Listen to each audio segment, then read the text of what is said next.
Nang bigla ay nakarinig siya ng mga nagsasalita sa kanyang paligid. Sa kanyang pagdilat bakas ang pagkagulat sa kanyang muka, at nakita niya ang mga dati niyang kasama at nasa loob sila ng isang sasakyan na pinag-uusapan ng mga halimaw at ang kanilang kikitain sa pagbubuwis ng buhay sa paglaban sa mga ito. Sa kanyang pagtataka ay tiningnan niya ang kanyang tiyan. Dahil ang alam niya ay nasaksak siya ng balmang at namatay. Kaya natanong niya ang kanya sarili kung nananaginip lang ba siya. Ngunit bigla niyang naalala ang lugar kung nasaan sila. Nang bigla ay agad na huminto ang driver. Kaagad ay kinatok sila nito mula sa harapan at madaling pinababa.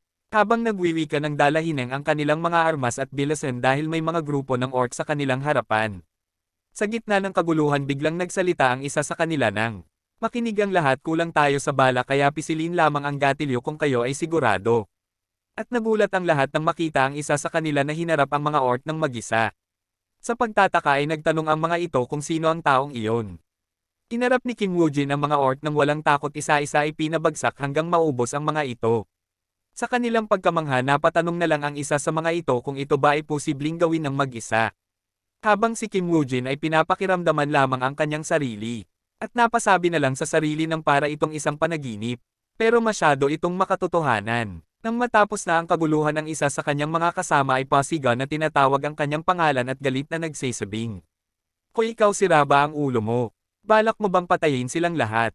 Habang si Kim Woojin ay diretso lang sa paglalakad at hindi pinapansin ang kasama. Napagtanto ni Kim Woojin na hindi siya nanaginip bagkus siya ay bumalik lamang sa nakaraan. Ang iba niyang mga kasama ay pinag-uusapan lamang siya dahil sa pagtataka sa nangyayari sa kanya.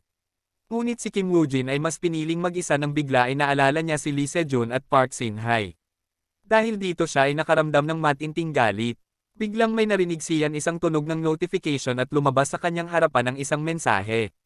"Ikaw ay isa ng player." At naalala niya na ang araw na iyon ang araw na siya ay naging isang ganap na player. Ngunit di katulad ng nakaraan siya ngayon ay may tatlong role na pagpipilian. Napahinto siya saglit at napatanong.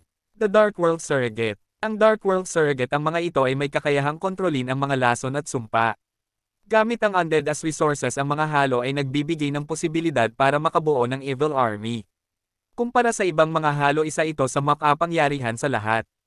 Ang nag-iisang player na nagsimulang manipulahin ang abilidad ng lahat. Johan Jork, o kilala sa tawag na Immortal King. Ang pinakamalakas na player sa lahat. Ang nakakuha ng pabor at abilidad ng Dark World Surrogate. Kung si Lee Soo-jun ay bayani, si Johan Jork naman ay maituturing na halimaw. Matapos ang mga pag-aanalisa dito ay napag-isipan na ni Kim Woojin na piliin ang role at ang pabor ng halo ng Dark World Surrogate at maging isang halimaw para sa kanyang paghihiganti at pag-dodges kay Lee Soo-jun.